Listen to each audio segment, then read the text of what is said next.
Welcome to another episode of Unscripted with Dasco. And today, Scott, we're going to talk about something fun. You want to hear something scary? Lay it on me. We're all going to lose our jobs to AI. Not really. That is the hot topic. That's what we're going to talk about today. We're going to talk about how AI is either helping us, primarily helping us, or potentially hurting us. And also, too, we're going to bust some myths about whether or not it's going to replace our jobs. And really, where does it come into play with public speaking and communication skills? To start off, 91% of employers say that communication skills is more important than your degree. There is still so much communication required in the normal day-to-day work for businesses of all sizes. And the people that communicate the most are going to be the ones that are still relied upon and are still going to be the ones that find the most success. Well, even from a communication presentation standpoint, you're either going to take hold of AI and use the functions, the capabilities, all the great tools that are out there and make yourself more productive or effective, or you're going to stay in the past and potentially be phased out by those who actually use these incredible AI tools. Human connection is still going to win out over anything. And AI is going to play a major role in making communication easier to prepare and easier to enhance your own delivery of communication. But it's not going to replace the human element. And here's a statistic to back that up. 84% of audiences say that they are more persuaded by authentic human delivery than by perfect scripting. So although artificial intelligence can help you create a perfect script, a perfect design, a perfect visual, it does not help you influence people more than the authentic human delivery of something. So what's your voice? How does your voice come into play? That is still going to decide what motivates people, what persuades people. And that's not just for big, giant audiences. That's for how I persuade my team to do different things, my employees. How do I persuade the people in my organization if I have a company of 50 people, 100 people, 1,000 people? And we talk about this a lot in our meetings, our clients, folks that we teach, is that the human connection is the most powerful part of how you present. The emotion that you capture, you solicit, what folks feel from how you're presenting or what you're presenting. And that AI component, it can help to speed up processes, can help you from a preparation standpoint, but it's not going to take care of the human connection piece of it. It's an amazing tool. It's an amazing tool to help you enhance your own performance and enhance your message and help you practice your message. But it's certainly not going to replace the need for humans to connect with each other and influence each other. And so that's going to be interesting. Now, social media, really interesting to see because people are using artificial intelligence to post things and they're using AI avatars to communicate. And that's certainly interesting. And there's certainly going to be, I think, in the future, a lot of branding and brands constructed by AI and that sort of thing. But there still has to be some sort of human element to get people to move a certain direction. And I personally think that, and a lot of statistics back it up too, that even with the inception of AI, the people that communicate the most effectively are still going to find the most success, whether it's in a corporate world, a small business world, an entrepreneurial world, or even just in your day-to-day life. At what point are you going to substitute AI to have a conversation with your significant other about finances or about whether or not you want to build a family? Good luck finding an avatar for that. That's pretty awkward. But it's a good segue into how are a lot of individuals, whether it's in your professional, your personal life, how are we using AI right now? And it's interesting because ChatGPT, it's well known. A lot of folks use ChatGPT. Now, granted, big companies use ChatGPT because those larger companies can afford enterprise level subscriptions for their employees to these types of tools. So for a lot of other people where the businesses maybe haven't quite dove into that space yet, folks are still using it for mostly personal reasons in a lot of cases, especially the free versions. When you start needing more and more data and analytics and input in general, of course, you get into the realm of paying for subscriptions. A lot of people are familiar with it, but from a standpoint of using it for communication skills and presentation skills, we're going to talk a little bit about ChatGPT and several other AI apps that can definitely help you enhance your presentation skills. I think the point of this podcast is to highlight how effective AI can be in enhancing your presentation skills and enhancing your both design and delivery of a presentation, whether it's something you do regularly or just something you have to do one time. But we're also going to make sure people understand that even with all of these tools, it does not replace all of the time that you have to put in to making sure you have an authentic tone, that it's rehearsed, that it's practiced and researched, because there still does come with this a lot of time to make sure that a presentation goes right, whether or not you're giving a best man speech at a wedding, or maybe you're in a corporate setting and have to give a series of presentations. Regardless of the situation, it can help dramatically, but it cannot eliminate all of the work. You still have to put in a lot of your own work to do that. And those are the main points we're going to cover as we go through these things today. You called something out that I want to just reiterate, that most folks don't understand how impactful this can be by getting comfortable using some of these. And it takes practice. It does. The most uncomfortable part about this is that for every hour that you plan on presenting, you need to, on average, prepare and plan typically about 8 hours. Now, can that speed up the process? Possibly, but there's still a lot of work that goes into it. Let's talk about how we use it. And one way that we incorporate ChatGPT into our business. That's the app that we use to get a lot of things started, because ChatGPT has definitely found its value with us in terms of idea generation and content structure. So when it comes to creating what you would call a facilitator guide or speaker notes or an outline, you can prompt ChatGPT to come up with a lot of that for you. So it saves essentially some typing time, and it also saves a little bit of creative time. It doesn't just save creative time, it enhances your creativity, because you can input a couple of ideas, and from there it can generate a lot more, and then that just gets your mind turning in a lot of different directions, and before you know it, you've got several new ideas to use. You can also ask it to research and come up with more ideas and facts and that sort of thing to enhance whatever your message is. I think the key to using ChatGPT to get these things started is learning how to prompt ChatGPT. And the better you get at prompting ChatGPT, the better off you are. There's a lot of resources online that can help you learn how to prompt ChatGPT more effectively to set up the right presentation or the structure or the creative. You can rearrange the outline and simply say something like move part 4 to part 2, and it does that within a blink of an eye. So the editing process can definitely save time. One of the things I like about it as well is after you've asked it, you prompted it for a response, it gives you a response, then it asks a follow-up question that like kind of continues that idea on to help save you time. And that's one way I found to use ChatGPT really effectively is, take some of those follow-up requests that it's asking you to then continue on or elaborate on certain ideas. We use ChatGPT in a very interesting way for one of our clients recently.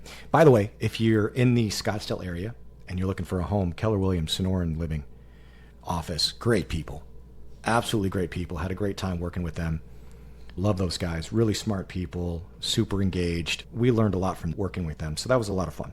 One of the things we did in preparation for that was we asked ChatGPT to help us make what we were talking about more relevant to their industry and their work specifically. In fact, we asked ChatGPT to take on a tone and act like an expert of someone who is in the real estate business and is a real estate expert.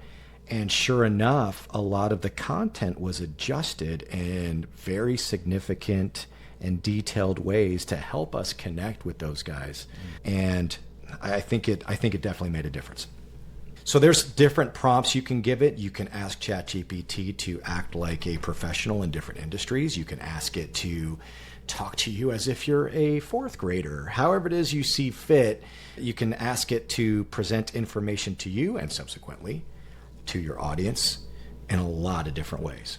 So from the get-go, when building a presentation of any kind, ChatGPT is a great place to start. It's a great app to get grounded in what it is that you are trying to say and how to structure it. It frees up more time for the important stuff, which is then really rehearsing at that point. And the more you rehearse, the more you realize, okay, as much help as ChatGPT gave me, I still have to practice a ton because I'm going to rearrange certain words, I'm going to emphasize certain points, and I'm going to have to go back and edit that initial presentation. Inevitably, if you're not spending time editing afterwards, then I can almost promise you, you are not practicing enough. Mm-hmm.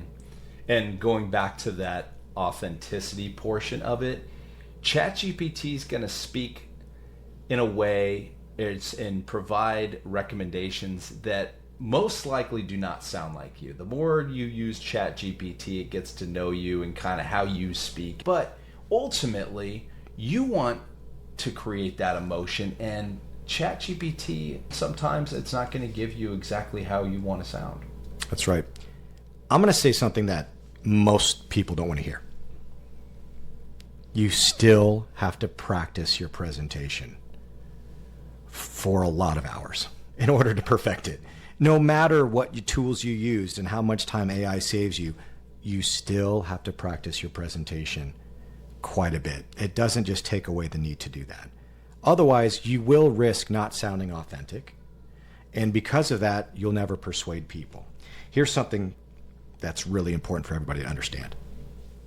71% of audiences say they are more emotionally connected when watching someone speak live versus pre-recorded or AI-generated messages. So your ability to come up with an idea and persuade people live in the moment with emotion and authenticity is still going to get you farther in your career or in sales or in enhancing your product. Whatever it is that you're trying to sell or convince people of, it's still going to benefit you by learning how to say this yourself versus just letting AI send these messages out for you. We talked a little bit about ChatGPT being the first step that we use to create presentations, speaking events, facilitator guides. I want to ground the audience in something that everyone needs to know about communication skills. One of the biggest mistakes that people make in presenting information is that they create the visuals first and they craft their presentation around the visuals, as opposed to determining what is it that I want to say. What is it that I'm trying to get the audience to understand? And once I come up with that, I'll create the visuals to match what I want to say. That's the order in which you should create content. So, having said that, you can see why Dave and I start with ChatGPT. We don't start with the visuals of our presentation. We start by first determining what is it we want to say and how do we want to say it, in what order. Now that we have that, we'll create the visuals to match that. And by the way, if you do it that way, there's some AI tools out there that you can use to help create the visuals, a really easy way. So you can use apps like Gamma and Beautiful AI to create presentations for you, PowerPoint decks. You can give if you're a company, a small business, big business, you can insert your logo, the colors that you use for your logo. You can give it instructions in terms of tone, in terms of how much verbiage you want to use, and it will produce some pretty stellar visual aids to help you with your presentation, no doubt about it. And from there, you can keep modifying them and keep editing them more and more. Similar to ChatGPT, the more information you give it up front, the better off it will produce something that matches what it is that's in your head when you go to create it. Now, personally, between the two of us, I think Dave is way more. Would you agree that you're better at the design part of what we do than I am? I probably enjoy it a little bit more than you. I feel like a clown when I go to create a PowerPoint sometimes. So these tools really help me out. I feel like for you, I'm sure they enhance what you do. But you always have a really good idea of what it is that's going on in your head. And so these tools help you match that idea quite a bit, where sometimes I go to use these types of tools and whatever it produces, I'm usually pretty satisfied with because I didn't have a vision to begin with. Everyone's different in their own creative way. I love being creative. Going back to even my music days, I think that's where it all stems from. I enjoy creating and bringing something to life, and that's where, you can make it your own, and that's what it makes it very easy, whether it's Gamma, Beautiful AI, Canva's a great one. I've used that a number of times because you can use it for presentations in your social media and so on. But I just love the creative process, and you can make it your own. Canva's a very smart tool. It allows you to put background stock images with a click of a button. Once again, you can either use it to determine what your logo is and what types of coloring and branding you want to do. Or if you already have that in mind, you can just tell it. So if you're a beginner like me, when it comes to the design process, I'd consider myself a beginner. It can be very helpful because it's going to produce a lot of things that I know I'm pretty happy with right after version 1. If you're a little bit more advanced, somebody like Dave who has a more specific image of what you want, then it also helps because the more information you give it, the more it'll produce something that's even in a lot of ways cooler than what you could have come up with. So once again, we have an AI tool that is saving you a ton of time in the design process here. I know it saves me a ton of time. It takes away a lot of heartache. However, once again, it doesn't eliminate the need for a human to spend a legitimate amount of time editing, looking things over, analyzing, and that's really important in a business setting. No matter what it produces, you want to really think about and really be critical of what it is that it's producing, and that still requires time. It still requires a human touch and some editing to go along with it, similar to using ChatGPT. And it's a fluid process. As we come to a point where we feel like we've got the content, we have the message, we've started to, craft the slides, the presentation, then we get to the point of we have to rehearse. We have to practice this, spit it out. What does it sound like? Is it matching on visually to my message? And that's where you're going to want to spend a lot more of your time. So as you're rehearsing, you're practicing, you start to notice that maybe this visual doesn't quite capture the emotion I'm going for or what it is that I want my viewers to really see.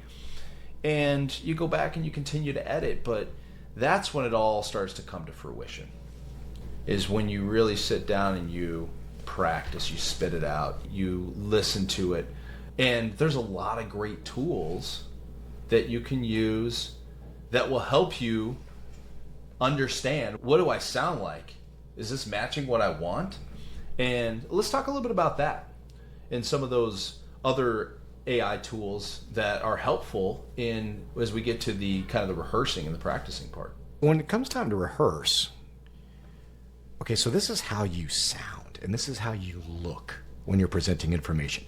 In addition to the specific words we use, it can be things like our tone and our volume and our pace. Those are vitally important when it comes to enhancing your presentation and being authentic and getting across a message in a way that people want to hear it. There's a couple of apps that Dave and I have used on many occasions to help us understand how we sound and how we look, but we've also taught some other people how to use it too. Yeah. And have found a lot of benefit in teaching beginners and also people that have a lot of experience presenting in front of audiences understand some more of the science behind how they sound and why that's a really, really big deal. It's like your own personal assistant, audience member that is completely objective with the feedback that it provides versus being somewhat subjective. You know, I'm sure as presenters, we've all heard oh, your energy was amazing. Man, you seem so comfortable up there. What did I do? Yeah. What does that mean? What's the behavior that I could actually replicate that makes me, quote unquote, comfortable or energetic? What exactly does that look and sound like? And these apps help you determine what those are. First of all, here's a few of the apps that we use. We've used all of these apps before. Speeko, Yoodli, Orai. Those are apps that we've used where you could legitimately download those to your phone and speak into those apps, and it'll give you feedback on filler words, your pace, your volume, the rate at which you're talking, whether or not your ideas are jumbled. It can interpret a lot. Body language, yeah. And so those are some of the apps that we use quite a bit. We also use an app called Descript for a lot of our audio editing for podcasts and that sort of thing. I've got a stat that might just blow your mind. Users of apps like Speeko and Yoodli reduce filler word use by 28 to 40% after just a few practice sessions. Wow. So, and these are even the free versions. You can get several practice sessions out of just the free versions of these. You can use it for a 45-second elevator pitch that you've been practicing for a job interview. You can use it for a longer part of your presentation, maybe something important you have coming up that's a little bit longer. Maybe it's on stage. Maybe it's in front of a big client meeting. Who knows?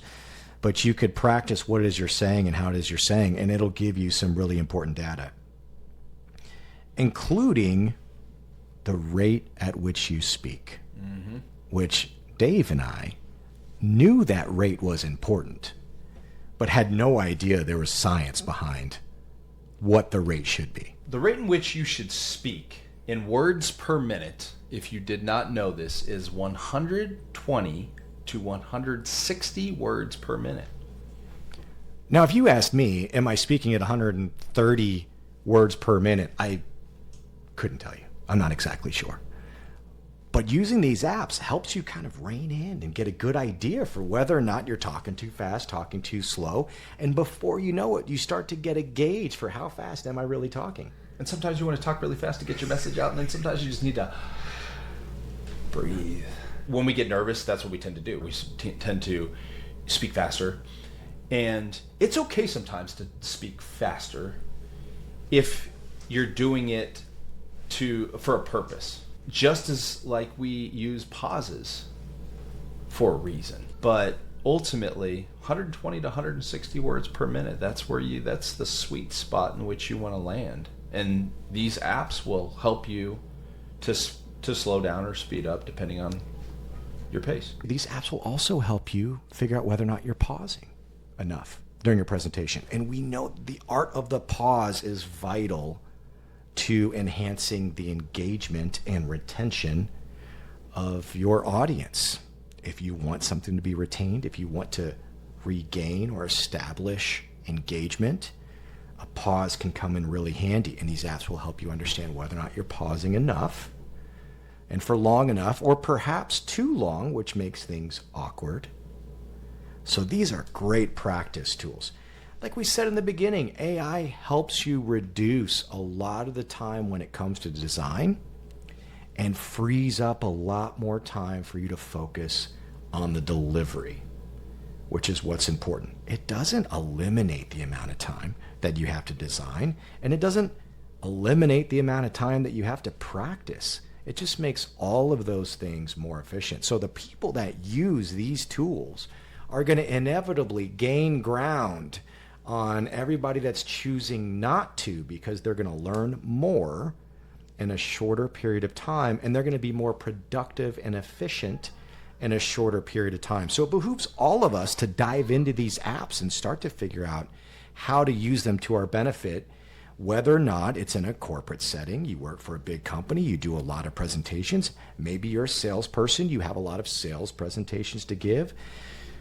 Maybe it's something even as simple as job interviewing, and you're looking to find a new job, and you want to really rehearse how you come across in those job interviews, first interviews, second interviews, third interviews. How does it look and sound? And are you explaining things as clearly as you should?